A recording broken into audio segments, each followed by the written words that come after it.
भारत एक कृषि प्रधान देश है और यह कृषि प्रधान देश यूं ही नहीं बन गया।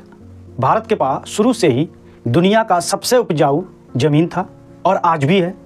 जैसे गंगा यमुना दोआब, कृष्णा कावेरी दोआब, और यह ईश्वर की कृपा है कि इतने उपजाऊ जमीन भारत में है। लेकिन भारत सरकार भारतीय कृषि की क्षमता को न जान पा रही है और ना ही उसको बढ़ा पा रही है। भारतीय कृषि की इतनी क्षमता है कि वो अपने दम पर भारत को विकसित राष्ट्र बना सकती है। अगर इस कृषि का सही उपयोग किया जाए, इसमें पैसे और टेक्नोलॉजी का प्रयोग किया जाए, तो यह अकेले ही भारत को विकसित राष्ट्र बना सकती है। इतना पोटेंशियल है भारतीय कृषि क्षेत्र में। लेकिन सरकार की यह नासमझी है कि जो उसके पास है उस पर तो ध्यान नहीं दे रही है, लेकिन जो उसके पास नहीं है उस पर वह फोकस कर रही है।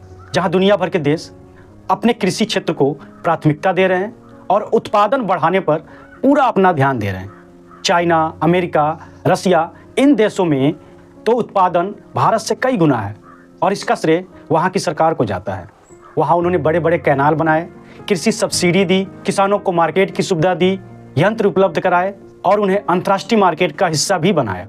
लेकिन वहीं भारत में कृषि और किसान लगातार हाशिए पर चलते जा रहे हैं। इस बजट को भी देखते हुए ऐसा ही लग रहा है कि कृषि और किसान दोनों ही सरकार की प्राथमिकता नहीं है। जहां अमेरिका, यूरोप, चाइना और रूस जैसे देश अपने किसानों को बजट का एक बड़ा हिस्सा दे रहे हैं, वहीं भारत में बजट घटाकर 3.38 से 3.04% कर दिया गया। भारतीय कृषि वैसे ही ग्लोबल वार्मिंग और क्लाइमेट चेंजिंग का प्रकोप झेल रही है।